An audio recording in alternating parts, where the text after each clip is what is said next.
오늘 우리에게 주시는 하나님의 말씀은 에스겔 37장 11절에서 14절까지 말씀입니다. 구약성경 1209쪽에 있습니다. 이제 제가 하나님의 말씀을 강독하겠습니다. 이것은 하나님의 말씀입니다. 하나님의 말씀에 경청하시기 바랍니다. 또 내게 이르시되 인자야 이 뼈들은 이스라엘 온 족속이라.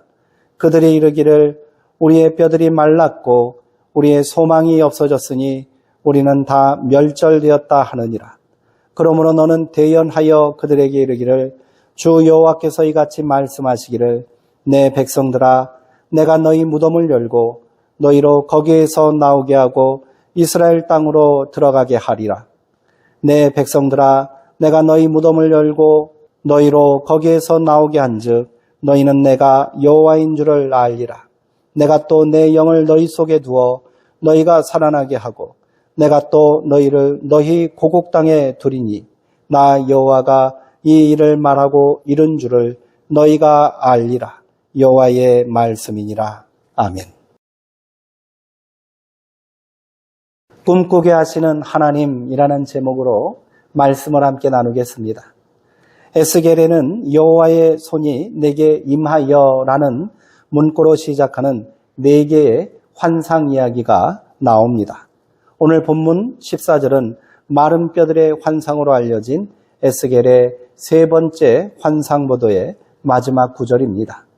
4개의 환상을 자세히 살펴보면 둘씩 서로 짝을 이루고 있는 것을 알 수 있습니다. 첫 번째 환상과 3번째 환상은 골짜기를 배경으로 하고 있고요. 2번째 환상과 4번째 환상은 성전이 배경이 됩니다. 그러나 짝을 이루는 환상들은 동시에 상반되기도 합니다. 첫 번째 환상은 혀가 입천장에 붙어 말 못하는 자로서 지내라는 은둔과 침묵의 명령이라면 3번째 환상은 대언하여 그것들이 살아나게 하라는 선포의 명령입니다. 또한 성전을 배경으로 하는 2번째 환상에서는 하나님의 영광이 예루살렘 성전을 떠나는 것이라면 4번째 환상은 여호와의 영광이 돌아와 성전이 회복되는 새로운 성전에 대한 비전이 제시됩니다. 3번째 환상을 말씀드리기에 앞서 에스겔은 어떤 상황에서 예언자로 활동했는지 살펴볼 필요가 있습니다.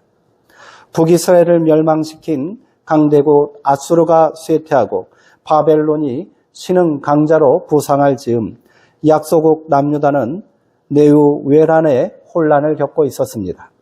풍전등화와 같은 위기 속에 남유다 왕가는 임금조차 마음대로 세울 수 없는 상황이었지요. 애굽이 세운 여호야김은 바벨론의 1차 침략으로 폐위되었고요. 왕위는 아들인 여호야긴에게 넘겨졌습니다. 바벨론의 꼭두각시에 불과한 18살의 어린 왕을 강경파 대신들이 그냥 둘 리 없습니다. 그렇게 친애굽파 세력이 반격을 도모하려 하자 바벨론의 느부갓네살 왕은 다시 대군을 이끌고 예루살렘을 점령했습니다. 피해 숙청이 일어났고요. 바벨론은 여호야긴의 숙부인 시드기야를 왕으로 세웠습니다. 시드기야는 남유다의 마지막 왕이 됩니다. 이때 폐위된 여호야긴과 수많은 유다의 지도층 인사들이 바벨론의 볼모로 끌려갔습니다. 에스겔은 이 난리통에 바벨론에 끌려간 포로 중 한 명이었습니다. 볼모가 되어 적국에 끌려간 이들의 소망은 매한가지 아니겠습니까? 속히 고국으로 돌아가는 것뿐입니다. 성전 제사장이었을 것으로 보이는 에스겔은 그 누구보다도 간절하게 하나님의 구원을 바라며 기도했을 것입니다. 하지만 속절없이 시간은 흐르고 어느덧 에스겔이 바벨론 땅에 끌려온 지 5년이라는 세월이 지나갔습니다. 바벨론의 힘은 더욱 강성해져 갔고요. 남유다를 향한 패망의 그림자는 점점 더 깊어져만 가고 있습니다. 신라 같은 희망마저 사라지고 모두가 절망의 나날을 보내고 있을 때 하나님은 에스겔을 찾아오셨고요. 예언자의 소명을 주시며 환상을 보여주기 시작하셨습니다. 그러나 에스겔이 본 첫 번째 환상은 그가 품은 희망이 얼마나 허망한지를 깨닫게 하십니다. 유다의 마지막 희망이라 할 수 있는 예루살렘 성전에는 온갖 우상 숭배가 판을 치고 있었고요. 급기야 하나님의 영광이 성전을 떠나는 광경을 환상을 통해 생생하게 목격하게 된 것입니다. 에스겔은 하나님의 진노가 얼마나 큰지, 그리고 예루살렘의 죄악이 얼마나 끔찍한지를 깨닫게 되었습니다. 예루살렘은 하나님의 진노로 멸망당에 마땅한 죄악의 토성이 되어버린 것입니다. 그렇게 에스겔은 동족을 향해 하나님의 심판을 선포해야 할 파수꾼의 사명을 받게 됩니다. 하나님은 에스겔에게 그들은 심히 부패한 자라, 그들이 듣든지 아니 듣든지 너는 내 말로 고할지어다 라고 명령하셨지요. 그리고 에스겔이 헛된 희망을 담은 메시지를 전달하지 못하도록 혀가 입천장에 달라붙어 말을 못하게 하셨습니다. 그렇게 에스겔은 벙어리 예언자가 되어 온몸으로 예언 활동을 할 수밖에 없습니다. 에스겔서에 유독 상징 행위가 많이 등장하는 이유입니다. 다시 7년이 지난 후 에스겔은 바벨론에서 예루살렘이 함락되어 멸망했다는 소식을 듣게 됩니다. 망연자실하여 넋을 놓고 있었을 에스겔에게 하나님은 다시 파수꾼의 소명을 일깨워 주셨습니다. 그리고 세 번째 환상을 보여주셨지요. 그 유명한 마른 뼈 환상입니다. 이때에도 여호와의 손이 내게 임했다라고 에스겔은 증언합니다. 이 손은 여호와의 힘과 능력을 상징하기 때문에 우리말 성경에서는 권능으로 번역되어 있습니다. 특별히 세 번째 환상에서는 여호와의 손과 함께 여호와의 영이 에스겔을 이끌고 있습니다. 이는 에스겔의 환상 체험이 그의 의지나 바람과 관계없이 오로지 여호와의 권능과 이끄심에 의해서 이루어진 것이라는 사실을 똑똑히 보여줍니다. 에스겔이 하나님의 영에 의해 이끌려간 그곳에는 마른 뼈들이 가득했습니다. 그것은 죽임을 당한 자들의 뼈들입니다. 그것들이 나중에 큰 군대로 회복되었다는 것으로 미루어 볼 때 뼈들은 전쟁에서 전사한 사람들의 뼈들로 여겨집니다. 그 광경은 에스겔과 이스라엘이 경험한 전쟁의 패배와 죽음을 떠올리게 합니다. 바벨론의 침공으로 살육당한 사람들인 것입니다. 이러한 점에서 에스겔의 환상은 상징적이면서도 실제적이다라고 말할 수 있습니다. 이스라엘의 역사의 비극을 다시 떠올릴 수밖에 없는 처참한 살육의 현장에서 하나님은 에스겔에게 물으셨습니다. 인자야, 이 뼈들이 살겠느냐? 골짜기를 가득 메운 것이 부상자나 시체가 아니라 뼈들입니다. 그것도 죽임을 당한 지 오래된 마른 뼈들이지요. 당연히 이것들이 살아날 가능성과 소망은 전혀 없습니다. 그런데 하나님은 왜 뻔한 질문을 하신 것일까요? 그것은 에스겔의 믿음에 대한 하나님의 시험이라고 말할 수 있습니다. 죽이기도 하시고 살리기도 하시는 하나님에 대한 믿음이 있는가를 보고자 하신 것이지요. 이때 에스겔은 주 여호와여 주께서 아시나이다 라고 대답합니다. 이것은 답변을 회피하거나 소생 가능성에 대해 부정하는 것이 아닙니다. 인간의 무력성과 하나님의 가능성을 동시에 인정하는 답변입니다. 인간은 할 수 없으나 하나님께서 하고자 하신다면 무엇이든지 가능하다는 사실에 대한 암묵적 고백인 것이지요. 에스겔이 예언자의 소명을 감당하는 동안 하나님은 그를 줄곧 인자라고 부르셨습니다. 다니엘서에서 인자라는 말은 묵시적이고 종말론적인 사상을 담은 구원자, 메시아를 의미합니다. 예수님이 스스로를 칭할 때 인자라고 하신 것도 같은 맥락에서 이해할 수 있습니다. 하지만 에스겔서에서의 인자는 말 그대로 사람의 아들입니다. 영원토록 완전하시고 전능하신 하나님 앞에 인간은 그저 무능하고 유한한 존재일 뿐이라는 고백이 담긴 이름이지요. 그렇게 에스겔은 예언하는 내내 무능하고 어리석은 인자들의 대표자요, 고발자 역할을 수행했습니다. 멸망할 예루살렘을 그저 무기력하게 지켜봐야 하는 무능한 인간입니다. 심지어 갑작스러운 아내의 죽음에도 하나님은 에스겔에게 눈물조차 보이지 말라고 명령하셨습니다. 생명의 주관자인 하나님 앞에 인간의 눈물이, 인간의 통곡과 절규가 무슨 의미가 있느냐는 말씀입니다. 하지만 이제 그는 하나님의 전능하심을 대변하는 자가 되었습니다. 하나님은 에스겔에게 마른 뼈들을 향하여 대언하라고 명령하셨습니다. 에스겔의 대언을 통해 여호와의 영이 마른 뼈들에 들어갔습니다. 그리고 그것들이 다시 살아났습니다. 우리말 성경은 이 영을 생기로 번역했습니다. 하나님의 영, 생명의 기운이라는 의미입니다.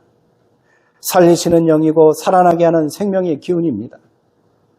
이것은 태초에 흑암의 바다 위를 운행하던 창조의 영입니다. 마가의 다락방에 모인 120명의 성도를 다시 일으켜 세운 부활의 영, 성령입니다. 동일한 권능으로 성령은 골짜기를 가득 메운 마른 뼈들을 다시 일으켜 세우셨습니다. 뼈들이 움직이는 괴기스러운 모습이 아닌 거기에 힘줄이 되살아나고 새살이 채워지고 가죽이 덮이고 생기가 들어가 온전한 생명으로 되살아난 것입니다.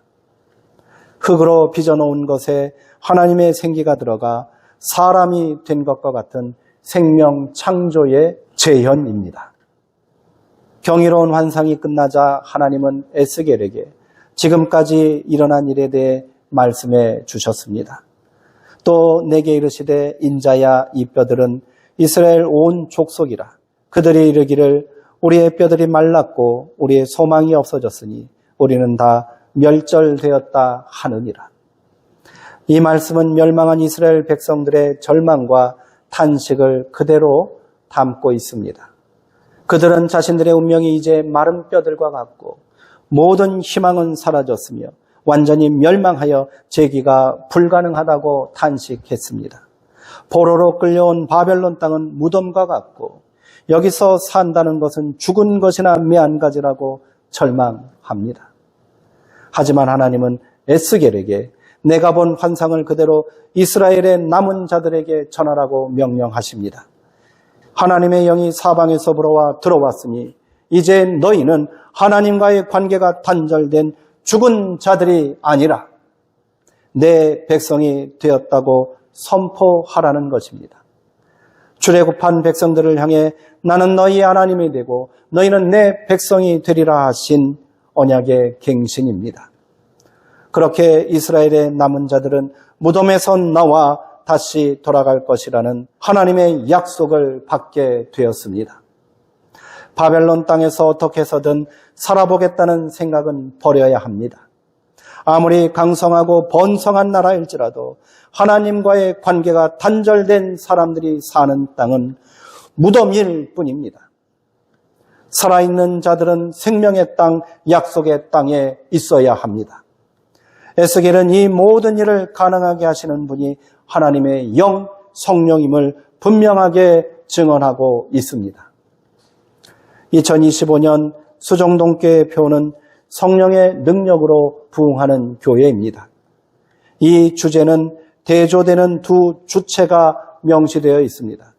바로 성령과 교회입니다. 여기에 이어지는 부연 설명은 능력과 부흥입니다. 그러나 두 주체와 관련된 설명은 단순한 대조가 아닌 원인과 결과의 관계를 보여줍니다. 성령의 능력으로 교회가 부흥한다는 것입니다. 여기에서 우리는 부흥의 원동력이 성령에 있음을 다시 한번 확인할 수 있습니다.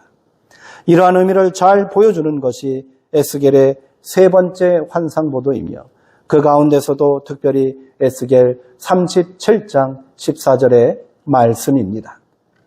이 말씀을 통해 우리는 부흥의 원동력이 되는 하나님의 영, 곧 성령의 세 가지 역사를 확인할 수 있습니다. 첫째, 성령은 생명의 영이라는 사실입니다.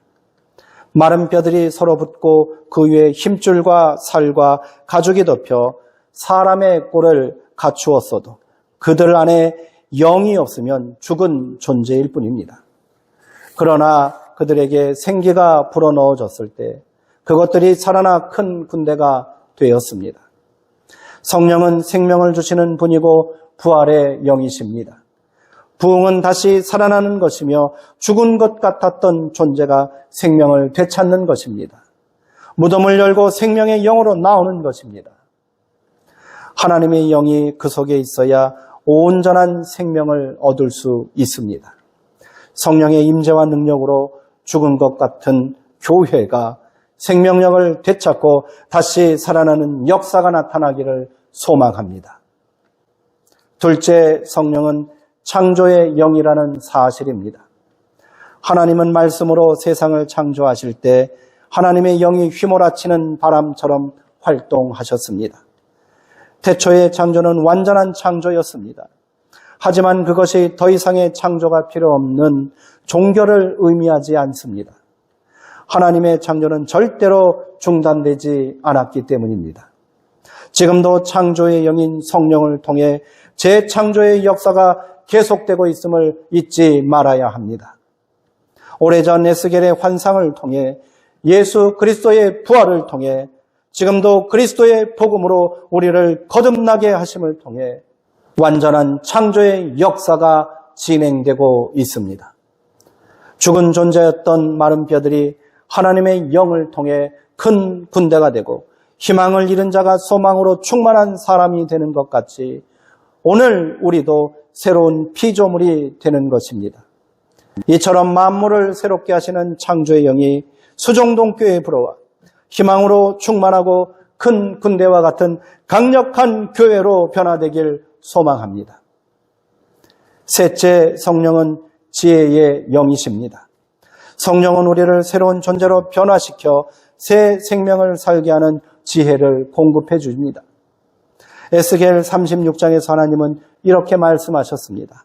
또 새 영을 너희 속에 두고 새 마음을 너희에게 주되 너희 육신에서 굳은 마음을 제거하고 부드러운 마음을 줄 것이며 또 내 영을 너희 속에 두어 너희로 내 율례를 행하게 하리니 너희가 내 규례를 지켜 행할지라. 아멘.